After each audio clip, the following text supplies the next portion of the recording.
수요 성경 강해 룻기 6번째 강해입니다. 보아스의 호의를 입게 된 룻에 대해서 여러분과 함께 말씀을 나누도록 하겠습니다.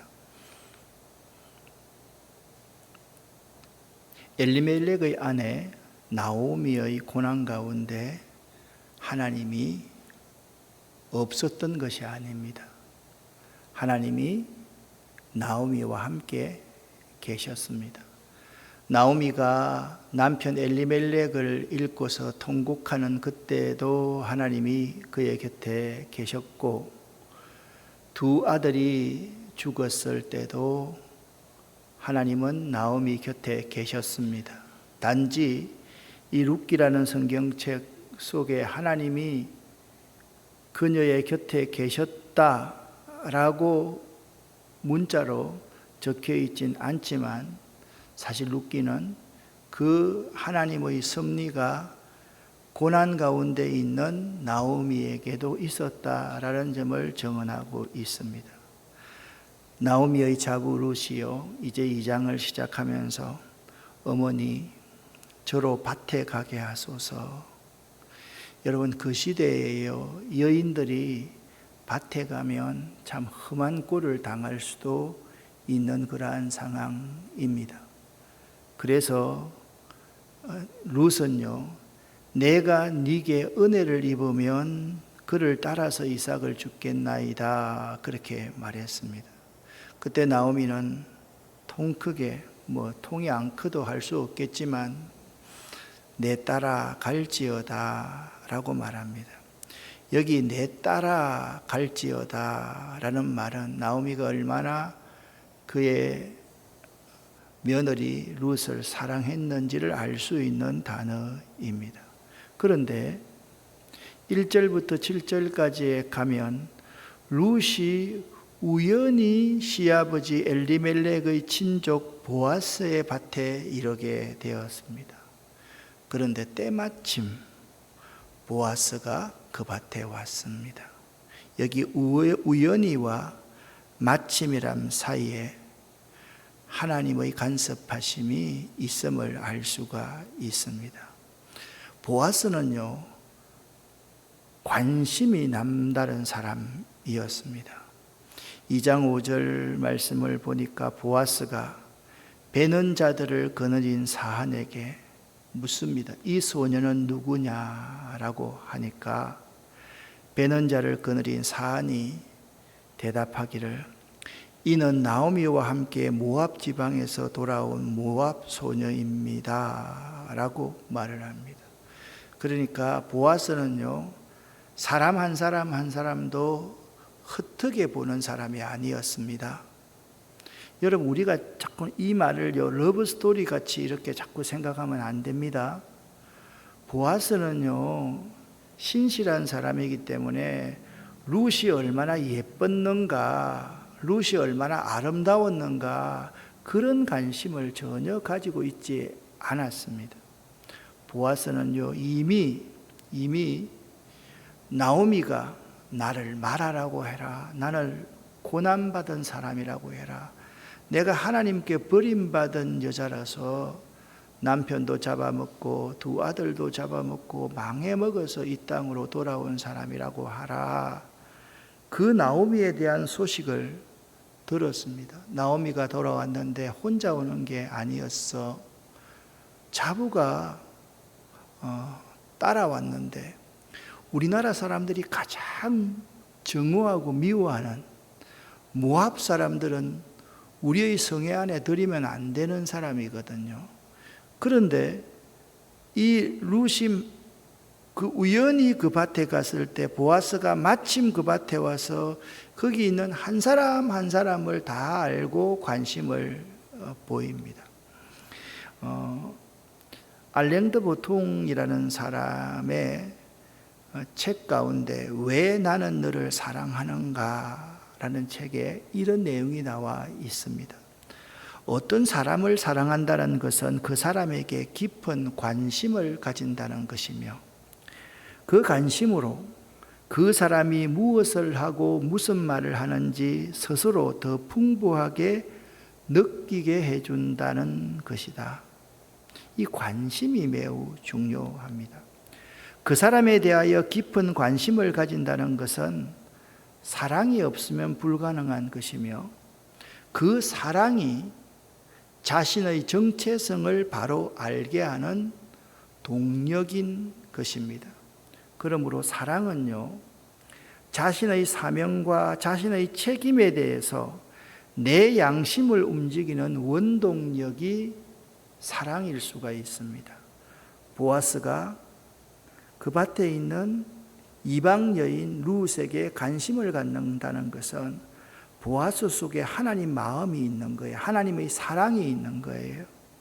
그 하나님의 사랑을 보아스가 가지고 있기 때문에 나는 내가 가지고 있는 그 유력한 재물을 하나님을 위해서 사용해야 된다. 가난하고 불쌍한 자를 위해서 사용해야 된다라는 하나님의 사람에 대한 정체성을 보아스가 가지고 있었던 것입니다. 그래서 자신의 사명이 무엇인지, 자신이 기업 물을 자로서의 책임이 무엇인지, 자신의 양심을 움직이는 원동력이 바로 관심이다, 사랑이다 라고 말할 수가 있습니다. 보아스에게는요, 그 사랑이 있었습니다. 보아스에게는요, 사람들에 대한 깊은 관심도 있었습니다. 여러분, 혹시나 여러분의 마음과 여러분의 눈이 관심하는 것이 여러분 자신에 한정된 사람이라고 한다면 내 속에 사랑이 있는지를 한번 생각해 봐야만 합니다. 내 속에 그 사랑이 없으면요, 나는 그리스도인입니다 라고 그리스도인으로서 그 책임과 의무를 다하는 삶을 살지 못할 가능성이 많이 있다라는 거예요. 보아스는요, 자신의 정체성이 아주 분명했던 사람입니다. 오늘날로 바꾸어 말하면 나는 그리스도인입니다. 나는 하나님의 종입니다. 하나님의 사람입니다. 그 의식이 분명했던 사람입니다. 신약 성경에 보면 너 하나님의 사람아, 사도 바울이 믿음의 아들 디모데에게 말합니다. 너 하나님의 사람아, 이것들을 피하고 돈을 사랑함이 일만 악의 뿌리가 되나니 의와 진리와 경건과 신실함, 그것들을 추구하는 사람이 너다. 너가 그리스도인이 아니냐. 보아스는요, 하나님의 사람으로서의 자기의 정체성이 아주 분명했던 사람이었습니다. 이미 보아스는 말씀드렸듯이 모압에서 베들레헴으로 돌아온 마라, 고난, 쓴 잔을 마셨던 그 나오미와 그의 자부 모압 소녀의 소식을 익히 들어서 알고 있습니다. 그래, 그렇게 믿음 좋았던 여인이, 그렇게 참 화목하고 다복했던 그 여인이 그렇게 고통을 받다니 내 가까운 친족 아닙니까? 얼마나 마음이 아파했겠습니까? 마음을 아파했겠습니까? 그런데 그에게 자부가 따라왔는데 그 자부의 소문이 참 좋은 거예요. 여러분, 보아스는요, 유대 지파 사람이었습니다.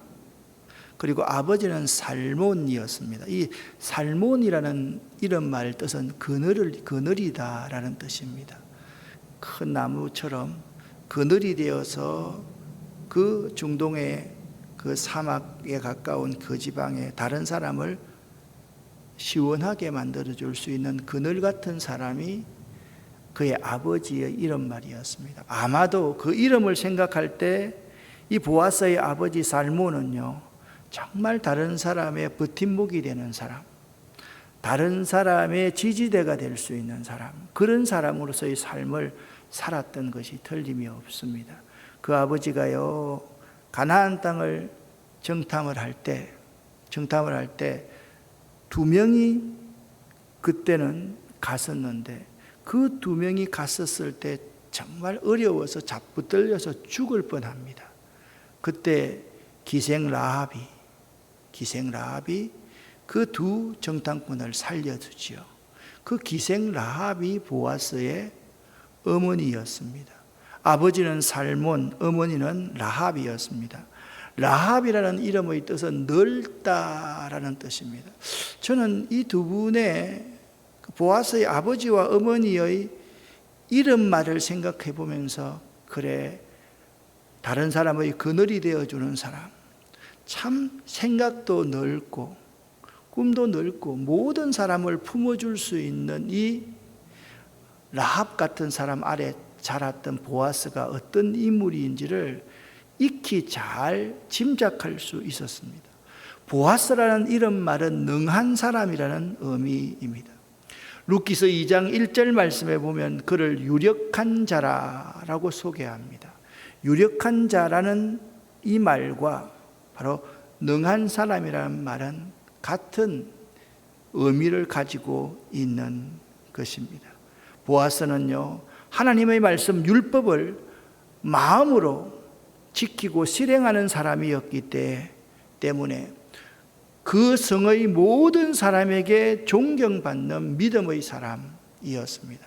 보아스 하면 우리가 본받고 싶은 사람, 그의 아버지처럼 모든 사람의 그늘이 되어주고 기댈 언덕이 되어주는 사람, 그의 어머니처럼 좁지 않고 모든 사람을 가슴에 품고 그들과 소통하고 그들을 유쾌하게 하고 그들 한 사람 한 사람을 잘 알아주는, 배려할 줄 아는 사람, 그 사람이 보아스였던 것입니다. 여러분, 이 룻기 성경에서 보아스가 없는 룻이 상상이 됩니까? 나오미가 없는 룻이 상상이 됩니까? 상상이 안 되지 않습니까? 나오미와 룻은요, 시어머니와 며느리로서 아주 결속되어 있지만, 만약 룻기에서 보아스를 빼버린다고 하면 룻기서는 그렇게 큰 의미가 있는 책이 아닐 수가 있을 것입니다. 보아스는요, 어떤 인물이었는가? 나오미의 남편 엘리멜렉의 기름 물을 자였습니다. 그렇게 엘리멜렉이 죽으니까 보아스의 땅을 다시 자기 돈으로 사서 되돌려주는 것을 줄 사람이 보아스였다는 거예요. 나오미의 땅을 되돌려줄 사람이 보아스였다는 거예요. 여기 땅이라는 것은요, 잃어버린 재산을 의미할 수도 있지만 그 엘리멜렉의 대를 이어갈 수 있는 사람이 보아스였다라는 것입니다. 보아스는요, 룻이 하나님을 바로 알도록 도운 1등 공신이자 평생 반려자가 된 것입니다. 보아스와 룻에 대한 그림입니다. 보아스는요, 모든 사람이 닮고 싶어 하는 믿음의 사람이었습니다. 저는 여러분과 제가 보아스 같은 사람 될 수 있기를 예수 이름으로 간절히 축원합니다. 모든 사람들이 나는 아직 나이가 어린데 아니에요. 나이가 많은데 아니에요. 나이가 많다고 모든 사람이 닮고 싶어하는 사람이 될 수 있는 것도 아니고요. 나이가 어리다고 해서 모든 사람이 닮고 싶은 사람이 될 수 없는 것도 아닙니다. 그때 우리 한 사람 한 사람이 보아스처럼 이렇게 유력한 자로서, 믿음 있는 자로서 나의 정체성이 무엇인지를, 나는 그리스도인입니다 라는 그런 분명한 정체성을 가지고 살아간다라고 하면 틀림없이 여러분 주변에 있는 사람들이 닮고 싶어하는 믿음의 사람이 여러분일 겁니다. 오늘 이 설교를 준비하면서 저는 이런 생각을 중학교, 고등학교 다닐 때 참 많이 했습니다. 왠지 모르게 우리 중학교, 고등학교 다닐 때만 하더라도 교회에 다니는 아이들이 착하더라고요. 여러분은 어땠습니까? 교회 다니는 아이들은 착했어요. 그래서 마음속에 저 아이들하고 좀 많이 사귀어 봤으면 좋겠다, 이야기해 봤으면 좋겠다라는 그런 생각이 참으로 많이 있었습니다. 안 믿는 집안에 자라서 그랬는지 모르겠지만 여하튼 그런 마음이 많이 있었습니다. 옛날에는요, 교회 다니는 사람들 이렇게 보면 참 본받을 것이 참 많았습니다. 오늘날처럼요, 사람이 많아지니까 교회에 이렇게 막 투표해가지고 인기 투표하듯이 교회 장로 권사를 뽑는 시대가 아니었습니다. 그때는요, 지지리도 못 사는 시대였기 때문에 목사님의 사례를 한 달 제때 줄 수 있는 게 아니었습니다. 장로가 되고 권사가 되고 안수집사가 된다는 것은 목사님의 사례를 먼저 자기 걸 가지고 끌어대어서 다 드리고 교회 운영비 다 드리고 그 돈 나오면 그 돈 가지고 좀 쓰는 사람들이 장로요, 권사요, 안수집사들이었습니다. 그렇기 때문에 서로가 항존직을 안 하려고 그랬어요.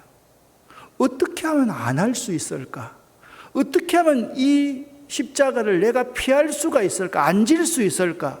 그러다 보니까 정말이지 그 공동체 가운데 몇 명 안 되는 공동체 가운데 존경받는 사람들이 그 교회 항존직자들이 다 되었습니다. 그 사람들은요, 한마디로 말하면 모든 사람들이 닮고 싶어하는 사람들이었습니다. 저도 예수 안 믿으면서 제가 어릴 때만 하더라도 이런 의자의 교회가 없었죠, 그죠? 제가 보니까 초등학교 한 6학년, 중학교 올라가면서부터 이제 긴 장의자의 교회가 앉기 시작했는데 일반적으로 교회는 마룻바닥이었지 않습니까? 기억나시죠? 보셨죠? 그 마룻바닥에 가면 항상 교회 정용분 권사님, 안두리 권사님 그런 분들이 새벽마다 밤새도록 방석 놓고 기도하고 주무시던 그곳의 색깔은 달랐습니다. 그곳의 마룻바닥의 색깔은 달랐습니다. 저분들처럼 살 수 있으면 얼마나 좋을까? 저분처럼 내가 살 수 있을까? 그런 생각을요, 참 많이 했던 것 같습니다. 왜냐하면 저는 안 믿는 집안에 살았기 때문에 참 교회에 가고 싶고, 심심하면 그냥 저희 집이 교회랑 한 100m 정도 떨어져 있는 곳인데 그 태백교회에 저녁 때 올라가 보면 권사님들이 그 어두운 밤에 기도하고 계십니다. 그 기도하고 계시는데 무언가 글도 잘 못 적으시는 것 같은데 적어가지고 종이를 넘기면서 기도합니다. 그 뒤에 가서 앉아 있어 보면 교인들 전부 다 어린아이 하나에까지 다 이름을 부르면서 기도하는 거예요. 제가 교육 전도사, 부목사하고 그럴 때 그 교회에 백확실 권사님이라는 분이 계셨는데 그분도 글도 잘 모르세요. 그런데 그분은 새벽마다 모든 교인들의 이름을 한 사람 한 사람 부르면서 기도하신 거예요. 그런 분들이 모든 사람이 닮고 싶어하는 믿음의 사람입니다. 사실 보아스는 그런 사람입니다.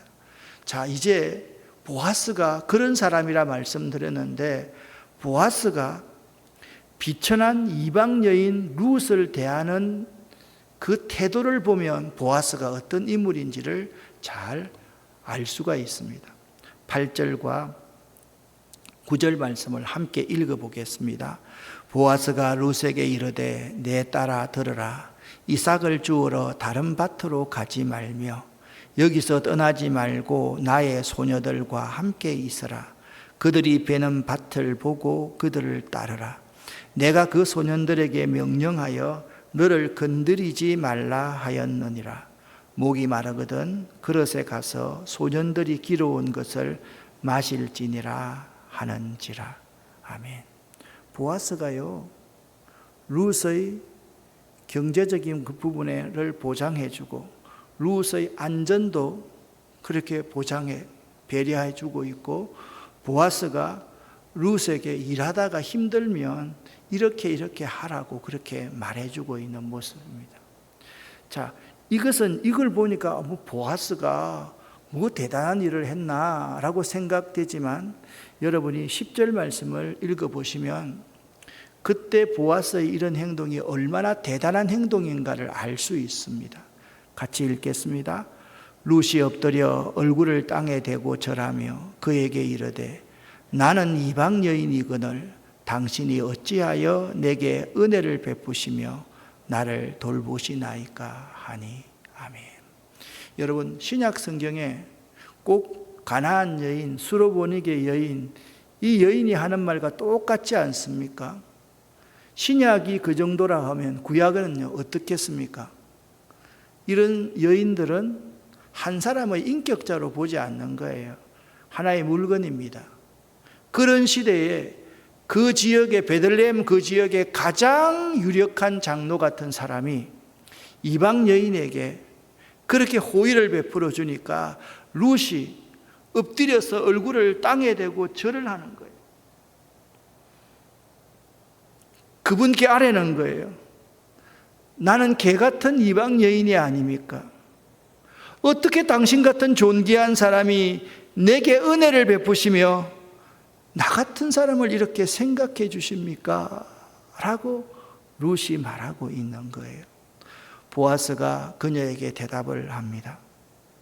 네 남편이 죽은 후로 네가 시어머니에게 행한 모든 것과 내 부모와 고국을 떠나기 전에 알지 못하던 백성에게로 온 일이 내가 분명히 듣고 알고 있느니라 그렇게 말합니다. 보아스가 그녀에게 이처럼 호의를 베푼 것은 룻이 그의 남편이 죽은 뒤에서라도 지극히 시어머니 나오미를 공경하는 것과 고국을 떠나 이스라엘로 오게 된 사실에 대하여 감동을 받아 이미 룻에 대해서 듣고 알고 있기 때문입니다. 여러분, 룻이라는 여인이 대단하지 않습니까? 생각해 보세요. 자기 나라에서 시아버지 죽고요, 남편들 다 죽었어요. 그러면 그 자기 나라에서 자기 집으로 돌아가기가 참 쉽고 제2의 인생을 살아갈 수가 있을 터인데 그 시어머니를 그렇게 잘 모시고 베들레헴까지 돌아왔다는 것은요 정말이지 대단한 일이었습니다. 그것도 환영받는 곳 아니잖아요. 돌아와서도 개처럼 취급받을 수밖에 없는 이방 여인이고 남편도 없이 혼자 사는 여인이잖아요. 얼마나 힘든 상황이었습니까? 12절입니다. 하나님께서 네가 행한 일에 보답하시기를 원한다. 이것은 하나님께서 네가 행한 그 일에 축복하실 거야. 이스라엘의 하나님 여호와께서 그의 날개 그늘 아래 보호를 받으러 온 내게 온전한 상 베푸시기를 축복하노라 라고 말했습니다. 룻이 또 보아스에게 말합니다. 내 주여, 내가 당신께 은혜 있기를 원하나이다. 나는 당신의 하녀 중에 하나와도 같지 못하오니. 그렇죠. 하녀보다도 전혀 못한 그러한 존재가 룻이었습니다. 당신이 이 하녀 가운데 하녀도 아닌 나를 이렇게 위로하시고 내 마음을 기쁘시게 하는 말씀을 하셨나이다. 아마 이때 제가 추정해 볼 때는 룻의 눈에는 눈물이 주르르면서 내가 이렇게 언제 한번 존귀하게 여김을 받은 적이 있었던가? 내가 이렇게 존귀한 여인이었던가? 그 생각을 아마 했을 거라고 생각을 합니다. 보아스는 어떤 사람이냐? 베품으로서 기쁨을 찾는 자였습니다. 여러분도 보아스처럼 나누고 베푸고 배려함으로써 기쁨을 찾을 수 있는 자들 될 수 있기를 예수 이름으로 간절히 축원합니다.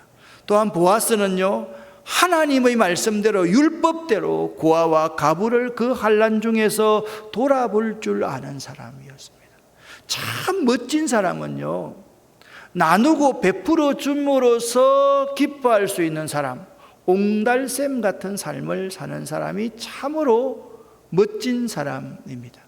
참 멋진 사람은요, 돈 벌어서 남주자, 성공해서 남주자, 내 가진 것으로서 가난하고 불쌍한 자, 고아와 과부들을 돕는 자, 그 자가 참으로 멋지고 아름다운 사람임을 우리에게 보아스는 잘 가르쳐 주고 있습니다.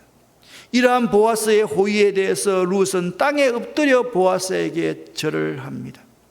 이는 그에게 큰 경의와 감사를 표하는 행동이었습니다.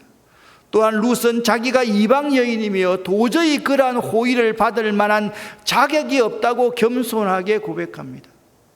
여러분, 룻의 이 모습 가운데 우리가 하나님 앞에서 어떤 신앙의 자세로 살아야 하는지를 잘 보여주고 있지 않습니까? 우리가 정말 믿음 있는 사람이라고 한다면 항상 하나님의 그 큰 호의, 값없이 해주시는 그 호의에 감사를 표하고 경배하는 삶을 살아야만 될 것이며, 내가 하나님 앞에서 얼마나 부족하고 연약한 존재이고 얼마나 죄 많은 존재인지를 겸손하게 고백하는 자로서 삶을 살아야만 하는 것입니다. 그런 의미에서 일반적인 종교인들과 기독교인들은 차원이 다릅니다. 종교인들은 신에게 나아가서 신에게 내가 원하는 것을 얻는 존재라고 한다면, 신의 도움을 빌리는 존재라고 한다면, 기독교의 복음에서 예수의 제자들은 항상 그 신의 큰 호의에 대해서 그분께 예배하며 감사하며, 나는 그 호의를 받을 만한 자격이 없다고 겸손하게 고백하는 존재가 우리들이 되어야만 하는 것입니다. 우리가 이런 룻과 같은 자세를 회복한다면 이 세계상이 좀 더 밝아지고 좀 더 아름다워질 것입니다. 오늘날 많은 우리 그리스도인 가운데 이 룻과 같은 이러한 자세를 잊어버리고 있으니까 그리스도인들이 할 말은 다 해야 되는 거예요. 제가 지난주에 우회적으로 말씀드렸지만 정말 기독교의 윤리는 뭡니까? 내 자식이 중하면 다른 사람의 자식은 더욱더 중하다. 그걸 아는 것이 기독교의 예수의 제자들입니다. 혹시나 우리가 똑똑하다고 많이 안다고 해서 정말 우리 아이를 가르치는 선생님이 잘못했다 할더라도 함부로 대한 적이 없는가? 예, 관공서에 가서 내가 함부로 그들을 일하시는 분을 대한 적이 없는지, 한번 전화 안내하시는 그러한 분들에게 함부로 말한 적이 없는지 한번 생각해 볼 수 있어야 되지 않겠습니까? 우리는요, 그리스도인들입니다. 우리는 하나님의 은혜를 덧입고 사는 사람입니다. 그분의 호의를 받을 수 있는 자격이 없는 자임에도 불구하고 값비싼 그 호의를 받고서 살아가는 자입니다. 그러므로 그 타인으로부터 친절과 호의를 잊게 될 때 결코 마땅하고 당연한 것으로 여겨서는 안 될 것입니다. 여러분, 요즘에 여기 텃밭 농사를 많이 하는 분들도 계신데, 텃밭 농사를 딱 해서 농사를 짓고 나면 이 옥수수 하나도 참 아무렇게나 먹어서는 안 되겠구나, 이 상추 한 입도 아무렇게 먹어서도 안 되겠구나, 여기 얼마나 땀과 피가 들어갔는지를 우리가 알 수 있거든요. 해봐야 되는 거예요. 여러분, 만약 룻이 어머니와 함께 어머니만 쳐다보고, 어머니, 시어머니, 우리 어떻게 해요? 어떻게 살아요? 그렇게 가만히 주저앉아 있었다면 이런 역사를 이룰 수가 없을 것입니다. 일어나서 나가서 행동했을 때 하나님의 역사를 보게 된 것이죠. 우리가 받은 가장 큰 친절은 사실 용서받을 수 없는 죄를 용서해 주신 그리스도의 십자가의 사랑 아닙니까? 믿으십니까?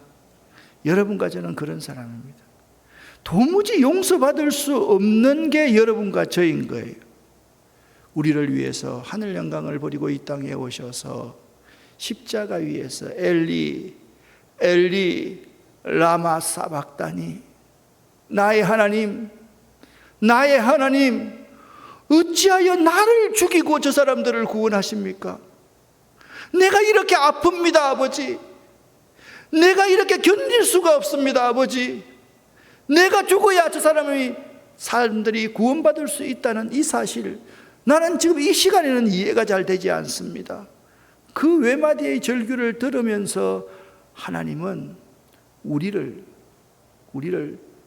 용서해 주시고 용납해 주셨다라는 겁니다. 이제 마지막으로 점심시간이 되었습니다. 보아스가 룻을 식탁의 자리로 초대합니다. 14절부터 16절까지 같이 한번 읽어보겠습니다. 쉬운 성경입니다. 식사할 시간이 되자 보아스가 룻에게 말했습니다. 이리로 오세요. 같이 먹읍시다. 자, 빵을 이 초에 찍어 드시오. 룻이 일꾼들 옆에 앉자 보아스가 룻에게 볶은 곡식을 주었는데 룻이 배불리 먹고도 남을 정도로 말았습니다. 그만. 정말 이 14절 이 구절은 가슴이 뛰는 구절입니다. 여러분 가만히 한번 생각해 보시기를 바랍니다. 얼핏 보기에는 이것이 별일 아닌 듯 보이지만 실은 아주 놀라운 일입니다. 유대인들은요, 이방인 중에 특히 모압인과 식사한다는 것은 저주 같은 일로 생각했습니다. 매우 특별한 사건입니다. 신약에서 예수님께서 몽을 파는 창녀들과 세리들과 그들과 함께 식사하는 것과 똑같은 일이 지금 벌어지고 있는 겁니다. 그것은요, 율법에서 그만 부정한 일이기 때문이었습니다. 지금 보아스는 매우 어려운 일을 실행하고 있는 것입니다. 보아스와 같이 유력한 자가 이리로 좀 오시오. 이 식탁의 자리에 앉으시오. 그리고 자기가 볶은 곡식을 주면서 이 초에다가 찍어서 드세요.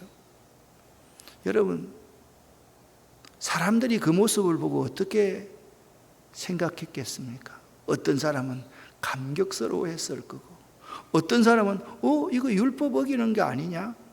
라고 생각할 수도 있었을 것입니다. 보아스는요, 율법의 본질인 사랑을 실천하고 있습니다. 이리로 와서 떡을 먹으며 네 떡 조각을 이 초에 찍어라. 보아스는요, 마른 빵만 먹지 않도록 자상하게 룻을 배려하고 있습니다. 여러분, 배려는요, 한자로 짝배자를 쓰고요, 생각할 여자를 사용합니다. 그러니까 짝처럼 마음으로 다른 사람을 생각하여 여러 가지로 마음 써서 보살펴 주는 것을 배려라고 말합니다. 그러니까 내가 당신을 배려한다라고 생각할 때 당신은 나의 누구라고요? 잃어버린 한 짝입니다 라고 생각할 수 있어야 된다는 거예요. 그래서 여러 가지를 다 생각하여 여러 가지 마음을 써서 보살펴 줄 때 그것을 배려라고 그렇게 말합니다. 지금 보아스는요, 룻에게 그렇게 배려하고 있는 것입니다. 작은 정성과 관심으로 배려하면 모두가 행복해질 수 있고요, 배려하는 마음이 모이면 나도 남에게 배려를 받을 수 있게 됩니다. 현대사회에서 가장 부족한 것이 저는 배려라고 그렇게 생각을 합니다. 어떻게 생각합니까? 제가요, 새벽기도 마치면 한 1,500명 정도 되는 사람들에게 동영상을 이렇게 설교 동영상을 제가 보냅니다. 10명씩 이렇게 딱 묶어서 보내는데 저는 하나도 안 보고 10명 묶은 걸 가지고 이렇게 딱 보냅니다. 첫 번째는 가족 1부터 가족 9까지, 가족 1, 10명, 가족 9까지. 그 다음에 친구 1부터 9까지, 우정 1부터 9까지, 우정 있는 사람은 의리가 있어야 되니까 1부터 9까지, 아침 1부터 9까지, 아침 이슬 1부터 9까지, 처럼 1부터 9까지, 그리고 001부터 009까지 10명씩 다, 100부터 900까지, 일요일부터 토요일까지. 그런데 성령의 9가지 열매가 사랑, 희락, 화평, 그죠? 오래 참음, 자비, 양선, 충성, 온유, 절제잖아요. 그게 좀 안 끄떡거려요. 다 알고 있죠, 그죠? 대충 알고 있는 거죠. 근데 사랑이라고 10개를 묶으니까 여러분, 사랑이라는 이름이나 단어가 너무 많이 나오는 거예요. 그래서 사랑 대신에 내가 딱 썼던 단어가 뭐냐면 배려라는 단어입니다. 그래서 사랑이라고 10명을 묶지 않고 배려 1, 배려 2, 배려 3, 배려 9. 그러니까 저는 이 배려라는 것을 가장 사랑의 행위라고 생각합니다. 상대를 나의 짝이라고 생각하고 마음으로 딱 생각하고 여러 가지 마음을 써서 그를 도와주는 행위. 이 배려가 있는 사람이 누구냐? 보아스였습니다. 우리들은요, 보아스에게서 복을 베푸는 자의 자세를 배우게 되며, 그리고 룻에게서 은혜 입은 자의 자세를 배웁니다. 여러분이 정말 유력한 자가 되어서 다른 사람에게 복을 베푸는 자가 되려고 하면 보아스를 잘 살펴보시기를 예수 이름으로 간절히 축원합니다. 여러분이 룻처럼 내가 참 부족합니다, 연약합니다, 그리고 나는 하나님의 은혜 아니고는 살아갈 수가 없는 자입니다 라고 생각할 때 여러분 한 사람 한 사람은 룻처럼 은혜 입은 자의 자세에 대해서 잘 생각해 볼 수 있기를 예수 이름으로 간절히 축원합니다. 기도하겠습니다.